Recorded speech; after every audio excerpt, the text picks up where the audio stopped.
Allez, on se retrouve avec de nouvelles statistiques. Là, c'est un peu les losers de la Formule 1. Ceux qui n'ont jamais réussi à se qualifier en Grand Prix. Donc, ils ont même pas réussi une seule fois, hein. Les mecs, c'est vraiment des nuls, on peut le dire. Donc, on a le fameux Claudio Langes, ou Lange, je sais pas trop comment on dit. Langes, sûrement.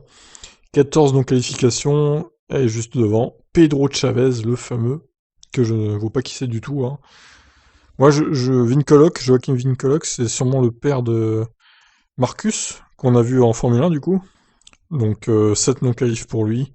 Bon, les deux là, qui sont à 14 et 13 quand même, c'est la loose totale, hein, c'est terrible. Bon, après, évidemment, la plupart des autres pilotes, on les connaît pas. Il y en a pas eu tant que ça, hein, finalement. Il y a eu beaucoup de une seule non-qualif.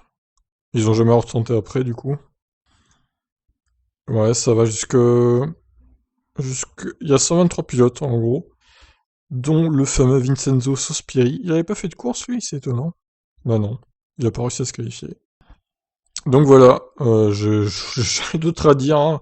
Franchement, les pilotes, on les connaît pas vraiment, donc c'est compliqué de donner un avis là-dessus.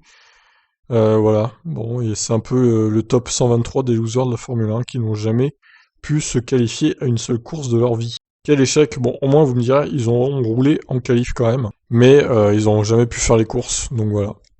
Sur ce, je vous laisse réagir. Qu'est-ce que vous en pensez de cette statistique assez loufoque également? Ciao.